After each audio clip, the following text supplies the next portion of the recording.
Lola Doyon, vous êtes venue présenter à Gérard May Différentes. La première question, d'habitude c'est une question bateau, mais là elle est intéressante. C'est comment vous êtes venu à ce sujet, comment vous l'avez découvert, comment vous avez envie de le faire. Est-ce que c'est parce que autour de vous, il y a des gens qui sont donc dans Asperger, autistes, ou alors c'est des rencontres et c'est un sujet sur lequel vous êtes sensible?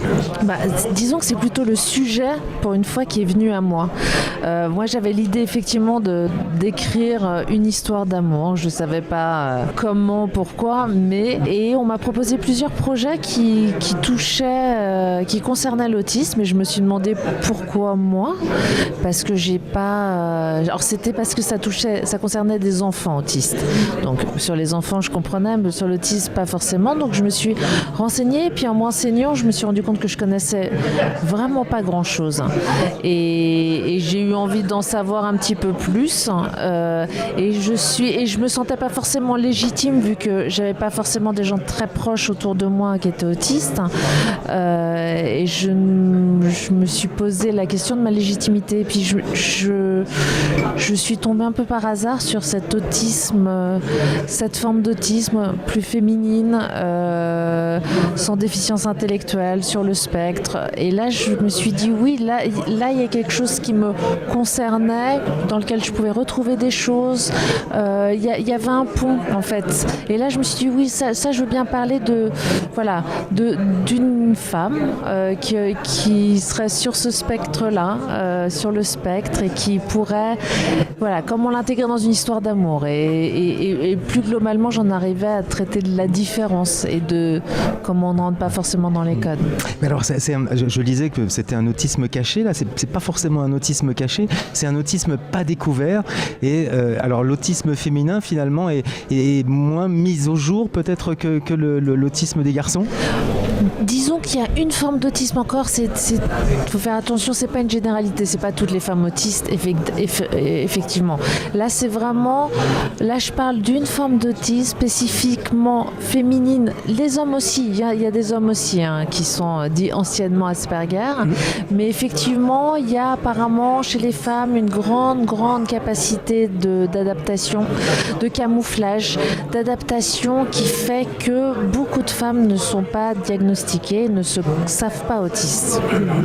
En même temps, vous avez voulu, on reviendra aussi à l'histoire d'amour, parce que je trouve que ça colle bien avec cette idée d'autisme, on n'ose pas avancer dans une histoire d'amour, qu'on soit autiste ou pas d'ailleurs, il y a des choses. Mais vous avez voulu montrer tout le panel de ce qu'est l'autisme, la difficulté rencontre ces femmes, c'est-à-dire dans leur autisme, notamment dans les relations sexuelles, c'est 88%, je crois, qui subissent des viols parce qu'elles ne savent pas comment faire, et après, comment toutes les formes d'autisme. Ça aussi, c'est important d'avoir aussi une espèce de fond très vrai, très juste. Oui, ça, c'était nécessaire que ça soit juste. Là, encore une fois, je parle d'une femme qui est Katia, qui est sur ce spectre, mais effectivement, il fallait que ça soit juste, que les autres personnes puissent se retrouver, que les personnes concernées, qu'elles soient autistes, qu'elles soient parents, qu'elles soient accompagnantes de personnes autistes, c'était important de ne pas dire de bêtises, en tout cas. Ça ne veut pas dire que toutes les femmes autistes sont comme Katia, non, bien sûr, mais en tout cas, de se dire que Katia pourrait exister. Katia peut exister, avec cet autisme-là, elle peut exister. Alors, donc, oui, c'était important en tout cas effectivement d'être juste, de rester sur une forme de justesse. Et d'ailleurs, il y a une dimension très pédagogique aussi dans votre film. Et quand j'ai vu, alors je n'ai pas la réponse, vous allez nous le dire, Lola Doyon, quand je vois le médecin, celle qui joue peut-être le médecin, elle a l'air tellement médecin que je me dis qu'elle est peut-être vraiment médecin. Elle n'est ni médecin ni actrice. Mince. Non, mais comme ça, c'est bien. Elle est chercheuse. Elle est scientifique. Mais elle est scientifique et elle est assez spécialiste de toutes ces questions. Et c'est vrai que c'est une femme que j'ai rencontrée, Fabienne Casalis, que j'ai rencontrée quand je me suis renseignée et sur l'autisme, et je l'ai vue à un congrès. Voilà. Et je l'ai trouvée formidable. Je l'ai approchée et elle m'a énormément aidée, effectivement. Et le scénario, je l'ai effectivement fait lu relu et corrigé et recorrigé par beaucoup de femmes autistes et par plein de personnes concernées pour essayer de dire le moins de bêtises possible, parce qu'on dit toujours des bêtises, on fait toujours des amalgames. Il y en aura de toute façon, et c'est tellement compliqué de traiter de ce sujet que forcément il y aura des bêtises sûrement, mais j'ai essayé d'en dire le moins possible en tout cas. Ce qui est intéressant pour rester sur cet aspect de l'autisme, après on ira quand même sur le film, c'est que on apprend plein de choses, mais c'est pas plombant, ça arrive par petites touches, par petites découvertes, ça c'est important, et on apprend aussi comme quoi on a beaucoup évolué aujourd'hui, sans doute avec les nouvelles méthodes, peut-être qu'avec l'IA, puisque aujourd'hui on sait qu'avec l'intelligence artificielle, on progresse aussi beaucoup en médecine grâce à les recherches que peut faire l'intelligence, que c'est une maladie neurologique et c'est pas du tout une maladie psychiatrique. Que ce n'est pas une maladie. Oui, c'est surtout, pas une maladie. Voilà, c'est qu'une condition neurologique. Voilà, mais c'est effectivement pas une maladie. Mais surtout, après, moi encore une fois, je suis tellement pas spécialiste que je me suis entourée de spécialistes. Mais effectivement, la complexité de cette histoire était de pas être trop pédagogique non plus, parce que moi, tout ce que j'apprenais, j'avais envie de l'apprendre, j'avais envie de le mettre dans le film. Et il y a un moment, ça devenait trop d'informations, et la complexité, je dirais presque, du scénario, c'était d'avoir les informations nécessaires à comprendre, à suivre cette histoire, et à la fois sans pouvoir tout mettre, parce que c'est qu'1h40, 1h30, 1h, c'est un film. Donc, si c'est pas un documentaire, c'est un film de fiction, et il fallait encore une fois arriver à avoir le bon dosage entre les informations, ce qu'on a envie de transmettre, d'apprendre un peu plus de curiosité, et à la fois rester dans l'émotion et dans le vécu de ces deux personnes et dans la relation amoureuse de ce couple. C'est une histoire d'amour, effectivement, relation amoureuse, un couple, mais le couple ne va pas très très bien puisqu'ils sont ensemble et puis ils se séparent, mais ce qu'ils n'arrivent pas à faire, c'est à mettre un nom sur la cause de la difficulté de leur relation, qui est l'autisme justement, du personnage féminin. Totalement, et après, c'est comment faire, c'est une histoire d'amour, donc l'histoire d'amour c'est compliqué, c'est chouette et c'est compliqué de toute façon, et c'est de se dire pourquoi ils n'y arrivent pas, et à la fois l'amour est plus fort, mais qu'est-ce qui fait que ça va pas, et après ça pourrait être l'autisme, ça pourrait être une autre différence, oui bien sûr, et comment on fait pour trouver une solution quand il y a des différences, pour contourner les codes sociétales, je dirais même, qui sont très étouffantes, et qui sont très présentes, peut-être trop présentes même.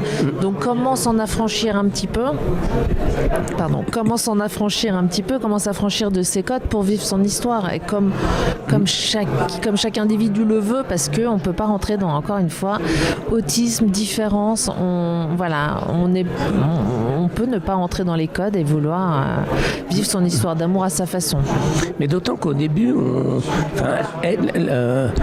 celle qui est atteinte d'autisme ne le sait pas, elle va le découvrir, et ça aussi c'est intéressant, et du coup le spectateur aussi, il se pose des questions. Bon, là, on voit qu'elle est un peu particulière, mais elle pourrait être particulière comme n'importe quelle femme qui se veut hors des cadres, marginale, et ce qui est intéressant aussi, c'est la réaction de la mère.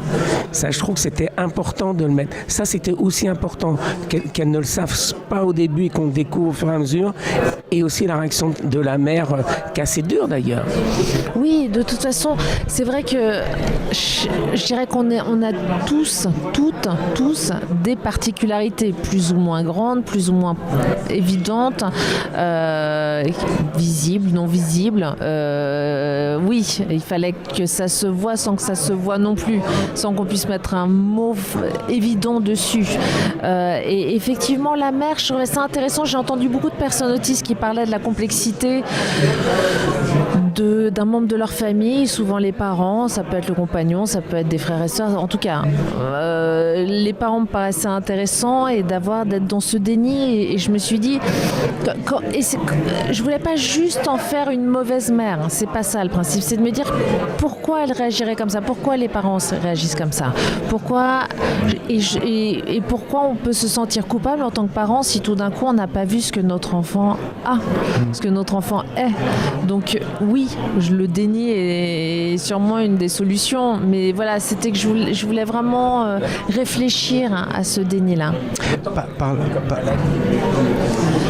La mère. D'autant qu'elle le voit comme une différence trop grande pour elle et un mot qui est trop compliqué pour elle, je pense. Parlons des comédiens d'ailleurs. La mère, c'est Mireille Perrier. Alors on peut se souvenir d'un monde sans pitié, bien sûr. Et puis quant aux deux autres comédiens, donc Jenny Beth et puis un acteur que je ne connaissais pas du tout, qui est belgo-suisse, Thibaut Évrard. Donc ce ne sont pas des têtes d'affiche. C'était un choix budgétaire ou c'était un choix artistique? Budgétaire, j'aurais dû prendre des têtes d'affiche. Sûrement. Oui, non, mais justement, mais l'impossibilité peut-être de financer. C'était plus compliqué de ne pas avoir des têtes d'affiche.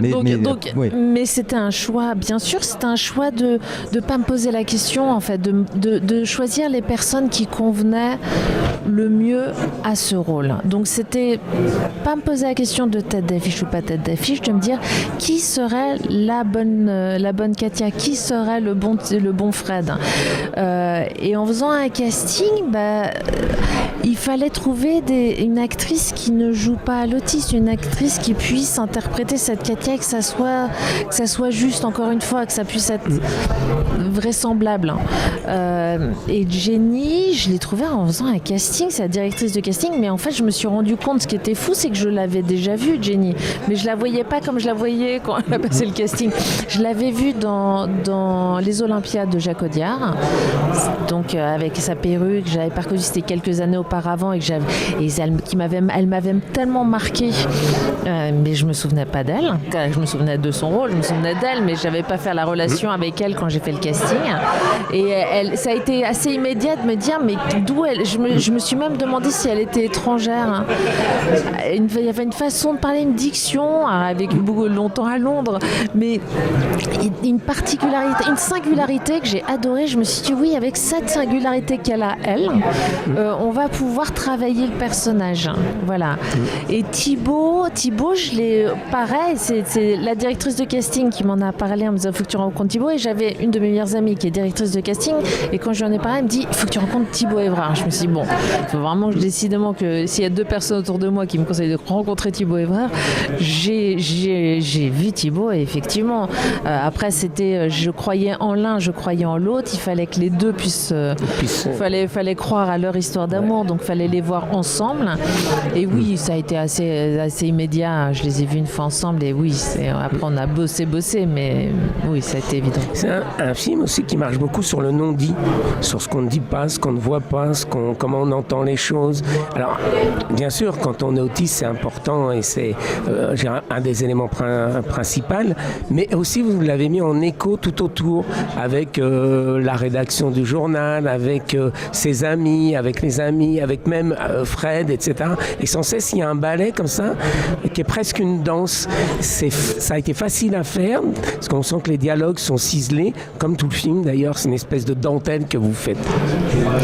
Ça a été travaillé, oui, on a beaucoup travaillé, mais c'était un film qui était, à la fois, il fallait pouvoir être tellement précis et juste, au mot près, j'allais dire, fallait qu'il y ait cette précision, pour pas dire de bêtises, et à la fois, il fallait s'affranchir aussi de cette régularité du texte pour pouvoir les laisser vivre tous les deux. Et c'est vrai que sur le tournage, Thibaut et Jenny, on a énormément travaillé en amont, on a fait beaucoup de lectures sur le texte, sur la précision.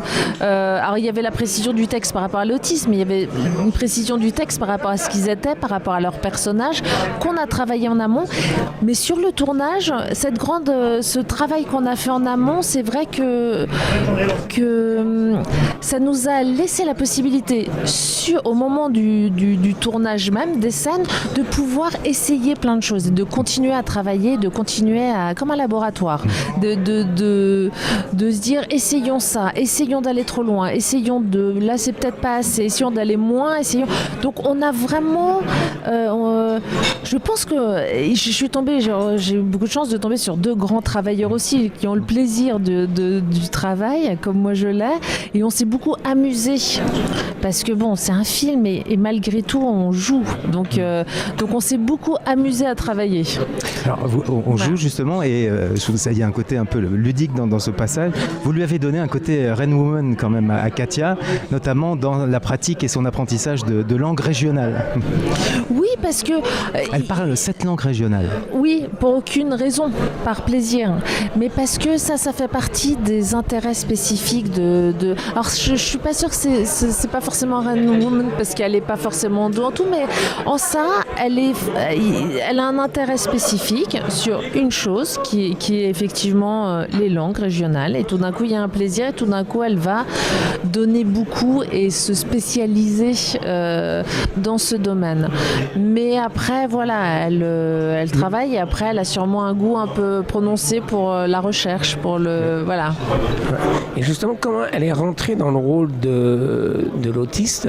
Elle a pas fait l'autiste caricature comme on peut voir dans un peu partout, mais y compris dans Ant-Man, qui est poussé à fond, qui est aussi autre chose, et qui est ancien. Là, elle est plus proche, je dirais, de la vérité de l'autiste quand on les voit à la télévision et autres, les vrais autistes, bien entendu. Est-ce qu'elle a travaillé avec des autistes, ou est-ce qu'elle s'est imprégnée, et en même temps, il y a son jeu qui vient dessus. C'est-à-dire qu'il y a à la fois les gestes qu'on doit prendre, et puis en même temps ce que le comédien va amener. Oui, il y a eu forcément un gros travail en amont. Elle s'est renseignée, elle a lu. Alors je lui ai fait un peu pas des résumés, je lui ai donné effectivement les livres les plus voilà, qui pouvaient l'aiguiller le plus, l'aider le plus. Elle a rencontré pas mal de femmes autistes, pas pour essayer de les imiter, c'était pas ça, c'était pour essayer de comprendre. Je crois que Jenny avait besoin plus de comprendre que de voir. Donc je sais qu'elle a rencontré quelques femmes autistes, elle leur a posé des questions que je ne sais même pas, donc moi je ne suis pas au courant parce que c'était à elle, c'était son travail, ça la regardait, je dirais. Et après sur la gestuelle, il n'y a pas des gestes, c'était toujours pour éviter de tomber dans une sorte de caricature, c'était de me dire voilà, qu'est-ce qui pourrait encore une fois être possible, donc, et qu'est-ce que qui serait naturel par rapport à elle. Donc on a cherché les regards, on a cherché les mouvements des mains, on a cherché des choses qui pouvaient qui n'étaient pas une mimique à retranscrire bêtement, mais qui était quelque chose qui, elle, pouvait découler d'elle et qu'on allait accentuer. Moi j'avais une question sur... T'as encore une question sur le... Non mais moi j'étais pas sur le film là. Sur le film, vas-y. Moi je voulais parler un petit peu aussi il y a une musique dans ce film et dans tous vos films qui est à la fois, je parle pas forcément le bon mot, mais qui est une espèce de légèreté profonde, vous voyez. Ça touche juste. On a l'impression que c'est travaillé au cordeau, quoi. Vous savez, comme ces menuisiers puisqu'ils menuisent aussi dans le film, qui passent le rabot jusque le bois soit parfaitement lisse. Comment vous arrivez à ça et comment ça s'est imposé dès le début, dès le premier film, c'était là. Comment ça s'est imposé? Ça vient d'où? Ça vient de, j'allais dire, de vos maîtres à penser en cinéma, peut-être de votre père, peut-être d'autres, parce que vous êtes vraiment différentes. Eh ben, j'en ai pas la moindre idée. Je n'en sais rien. Non, j'ai pas de...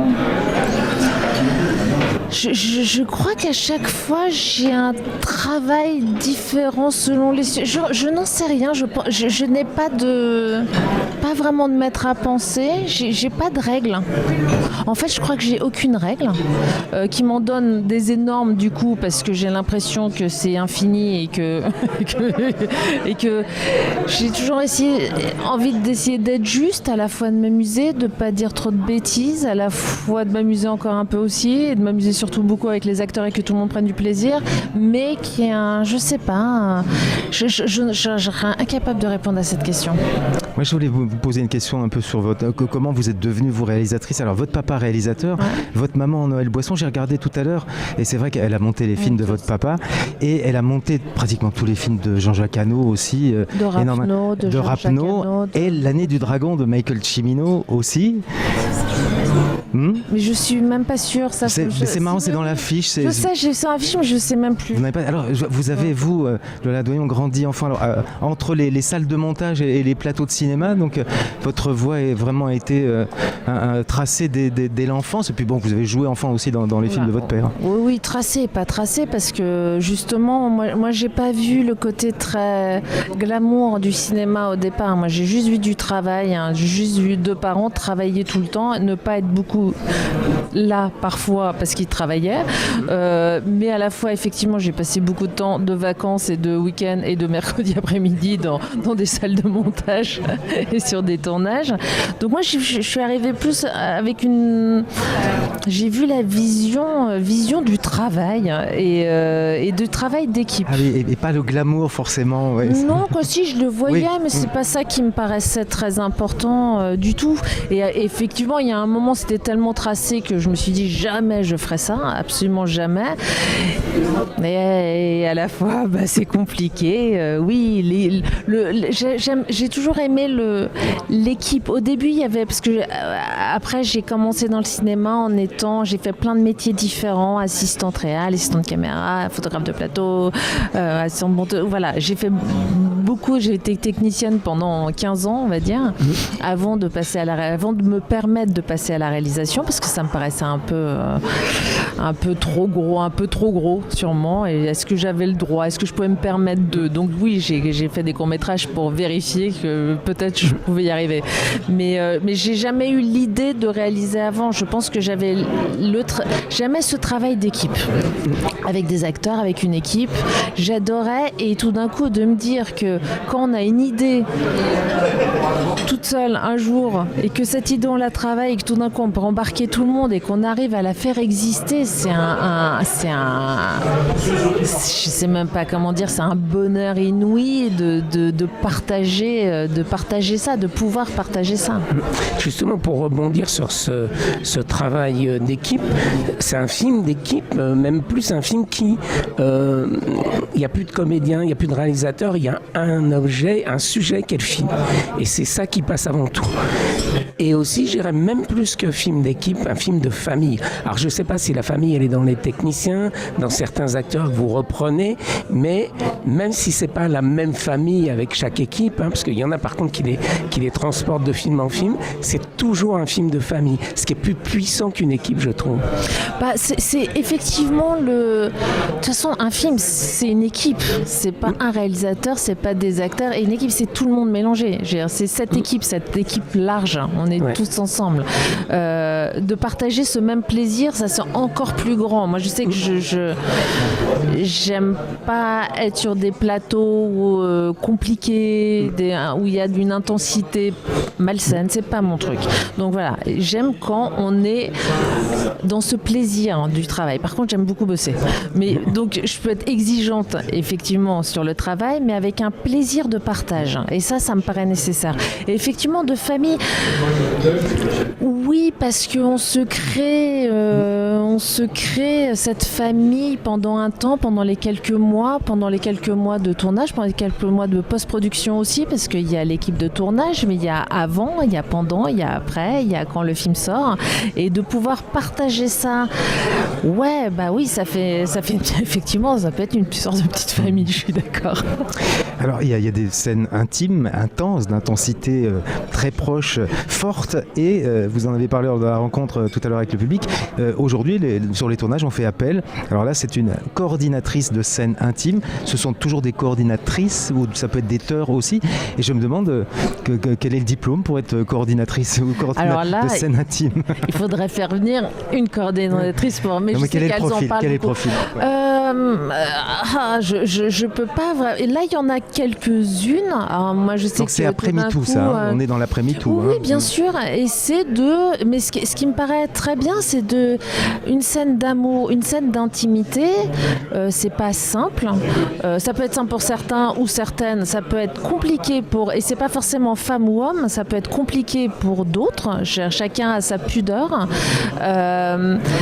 Et la bienveillance peut être là comme elle peut ne pas être là non plus. Donc au moins c'est une sorte de sécurité pour les acteurs, pour le réalisateur aussi d'ailleurs, que ça se passe bien que ces scènes soient bienveillantes et que ça se passe bien. Juste pour compléter, ce sont des scènes quand le tournage arrive, vous appréhendez le tournage de ces scènes-là ou...